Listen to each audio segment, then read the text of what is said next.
Manchester United have scored 79 goals this season and Marcus Rashford is responsible for 27 of them. That equates to around 34% of the team's goals and highlights the extent of his spectacular renaissance. But what happens if Rashford stops scoring? Although last season, in which he scored just 5 goals, was the worst in the player's career and he'd insist it was merely a blip, his next challenge is to sustain those displays across the entirety of 2023. The ability to consistently perform at the highest level separates the good players from the elite, and that is the next step for Rashford, who has played the best football of his career throughout this campaign with Erik ten Hag in charge. Rashford, who has reverted to acting on instinct, a sign of confidence, has been unplayable at times.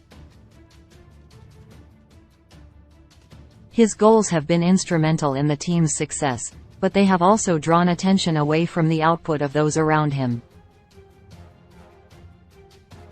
With the exception of Rashford, the club's attackers have actually let the squad down this season, as they have not scored frequently enough, which has left the academy graduate to almost single-handedly carry the burden of finding the net.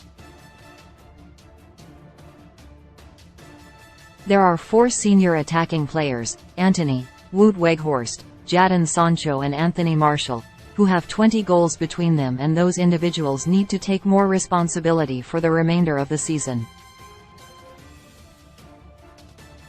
Rashford is responsible for 34% of the side's goals, and yet those 4 players are responsible for just 25%, which suggests that if he'd sustained an injury, the final third would be an even bigger problem area for Ten Hag.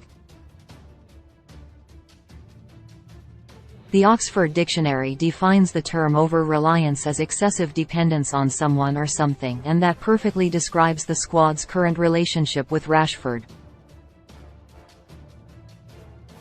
The spread of goals is simply not varied enough. There has also been data produced by Buzz Casino which highlights the extent of the problem, as United are the joint most negatively impacted, alongside Tottenham, in the Premier League table if you removed each team's top goal scorers. Without the goals of Rashford, United would move to 7th in the modified table, whereas, if you remove the top scorers from Arsenal and Manchester City, they would be affected, but they would still retain their positions. The over-reliance on Rashford needs to be solved next season. The player is not guaranteed to continue in such a rich vein of form. There are bound to be natural peaks and troughs, and the other attacking players need to step up.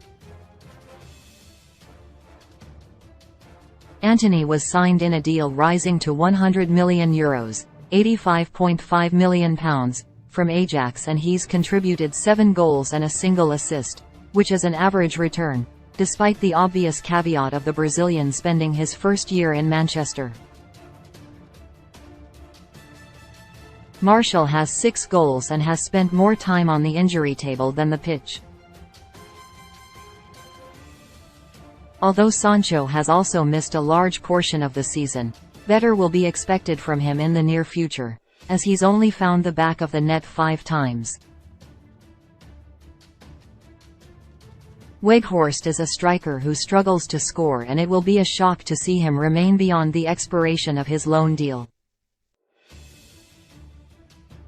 The Dutchman has scored twice in 18 starts, and he's clearly not the long-term solution to the lack of firepower.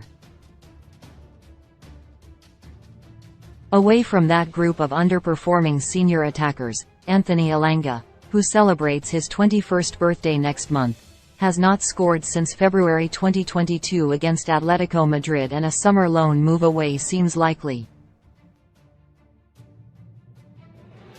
Elanga has regressed, but when a door closes, another opens.